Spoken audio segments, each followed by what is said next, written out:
Recently, some of our clients have asked us about the limit on 485 ports that one of our Adquio controllers can support. Our response was that, in effect, we have virtually infinite ports because our Adquio controllers allow you to share the ports and devices of any other Adquio controller and use them in a centralized Adquio system. Let's quickly go over how to do this.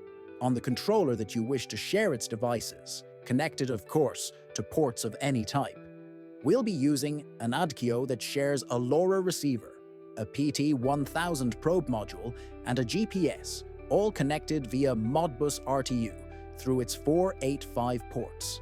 To share these devices, we'll go to System, Device Server.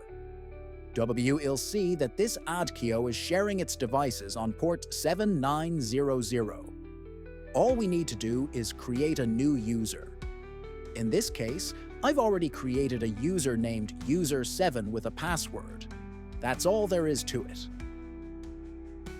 Now in the second Adquio, we simply create a module called Adquio2. I've already set it up. In this module, we'll configure it as a remote Adquio, give it a name, the IP of the Adquio from which we want to pull the devices, the port, 7900, and use the username and password we set up on the server.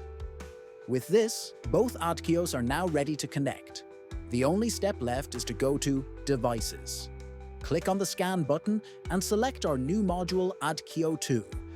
We scan, and we'll see that all devices from the other Adquio are now present. As mentioned, we'll bring in the GPS, the probe module, and the LoRa receiver. We import them, and as you can see, we now have the GPS, the PT1000 probe module, and the LoRa receiver in our Adquio, all coming from the Adquio2 module and originating from a remote Adquio. Any Adquio controller has the capability to pull in all devices from another Adquio controller without any kind of limit.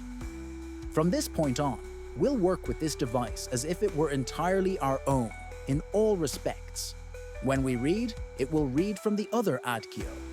And when we write, it will transmit the data to the other Adquio to log it in the final device. This gives you incredible power, as there's no limit on the number of devices you can connect.